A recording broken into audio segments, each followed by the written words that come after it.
Hi everybody, it's February 4th, 2026, and I just finished doing my 10,000 steps, actually 10,531. I've been posting these videos as part of a video journal in my recovery from the trauma of watching my little brother, Paul Kierans, 63, with Down syndrome, be locked up by the British Columbia New Democratic Party government, David Eby as leader, for 588 days. And we missed 176 scheduled visits. Paul was locked up shortly after I went to the Burnaby RCMP police and complained when I found out about a secret and what I believe and allege is a fraudulent and forged power of attorney the BC government group home created to give Paul the COVID-19 shot in secret. The government appointed my then 82-year-old Catholic nun sister 4,000 kilometers away in Ontario as Paul's guardian.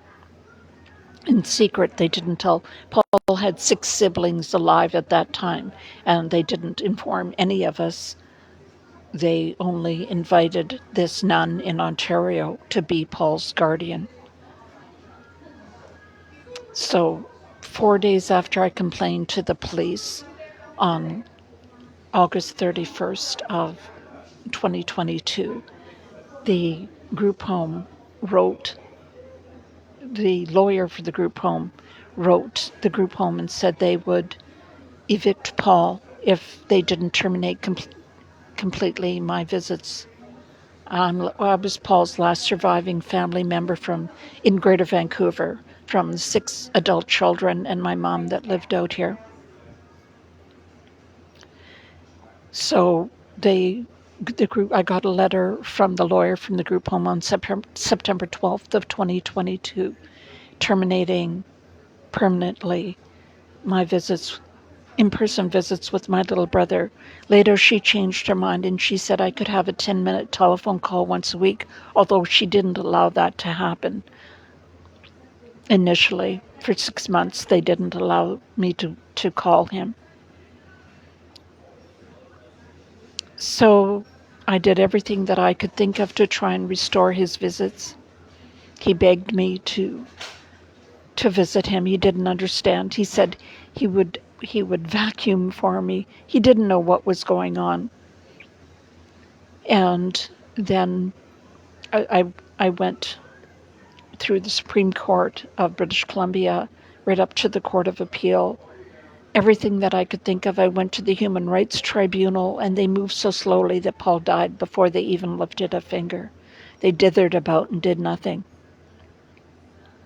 So in March of 2024, the Burnaby RCMP wrote me and told me that they had been ordered by their oversight agency in Ottawa to investigate what I allege to be a fraudulent and forged power of attorney. But they didn't send me the letter for almost a month. The police didn't send me a letter. They tipped off the nun and her lawyers. She had 2 law firms, a law firm in Ottawa and a law firm in Vancouver, the most expensive law firms you could imagine. $500 an hour lawyers. I estimate the Catholic Church spent over $2 million on her legal representation. But the RCMP tipped off the nun that they had been ordered to reopen the investigation into the fraudulent and forged power of attorney. And so the nun directed, or her lawyers came up with the idea of bringing on an application to have me declared and designated permanently a vexatious litigant, which takes away my access to the courts. I have to apply to a judge to even file an affidavit or even to respond. If somebody sues me, I have to apply to a judge to file anything in court. And that's after being the first woman, single mother, to graduate from law school in British Columbia history and working as a federal prosecutor and then as a family lawyer for 23 years. It's a horrible stain on my reputation. And I'm I'm 70. I'm legally disabled. I have a heart condition, and it's been very, very stressful 5 years since I retired.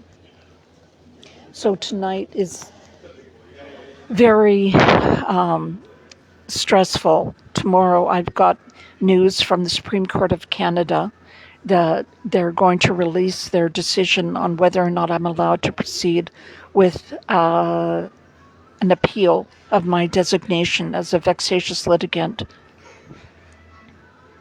And that should be available at, I estimate, 5:45 a.m. Pacific Standard Time. I'll get notice. I'd have no idea. I feel sick to my stomach even thinking of it now. But I don't have a lot of choices. I've exhausted all legal recourse in British Columbia. And it is, I believe, a case of national importance. It was unfair. The hearing where I was designated a vexatious litigant took place in my absence because the judge continued past. I have a 2-hour limit. My cardiologist and family doctor have imposed a 2-hour limit on me for appearances in court because I have a potentially life-threatening cardiac condition. But and the judge knew all that, but she went on for 2 full days. So I'm alleging that this is a breach of my right to security of the person, and it wasn't done in a fair way. The vexatious litigant hearing did not take place in a fair way, and it limits my access to the courts. So this will have a chilling effect on people like me. The loved ones and caregivers for disabled people in Canada contribute 100 billion, that's billion with a B, in care per year. And when people see what happened to me, that I've had my access to the courts, I've been disgraced as a vexatious litigant. I've had my access to the courts taken away. It's going to have a chilling effect on people who want to advocate for their loved ones, their disabled loved ones. So I'm on tenterhooks. I wanted to take this time to thank 2 people that stand out as being my supporters. Actually, there's 3. Sue Morley in Australia has stood by me through thick and thin through all of this.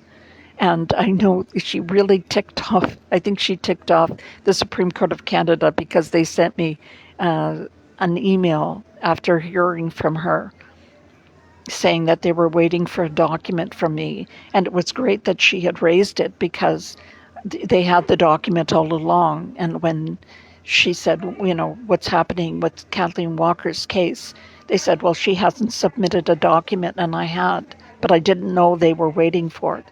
So thank you, Sue Morley. And Marilyn Charging Crow in Wanblee, South Dakota, has been following this case all along, and you've been such a supportive person. And thank you so much for your contribution to my GoFundMe.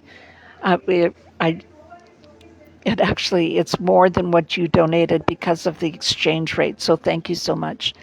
And Paul Fraser, who has been beside me every step of the way, has contributed to my GoFundMe and has been supportive. Thank you so much. Paul Fraser in Nova Scotia. So to everyone, I can't name everybody, but to everybody who's contributed to my GoFundMe or who's contacted the Supreme Court of Canada expressing an interest in my case, that's Walker versus Kierans 41902. We're going to find out tomorrow morning what the status is on whether or not I'll be able to appeal my designation as a vexatious litigant. So I've never, it's like I'm totally on tenterhooks. Anyways, thank you so much for all your love and support, and I'll let you guys know as soon as I find out what the decision is from the Supreme Court of Canada. I've got my document. I've got my notice of appeal all ready to file. I'm all ready to go the instant they give me the go-ahead. I've got the filing fees and my notice of appeal ready to go. And I've got a draft of my legal argument ready to file. So hopefully we can move quickly once we get the go-ahead from the Supreme Court of Canada. Again, I love you all. Thank you so much for standing by me and all your love and support through this difficult time. I know Paul's looking down on me from heaven, and my wonderful brother, lawyer, Paul Kierans, who was so helpful to me all along during his lifetime, and my sweet brother, Harry, who died, I think it's 23 years ago now. So take care, everybody. I love you all.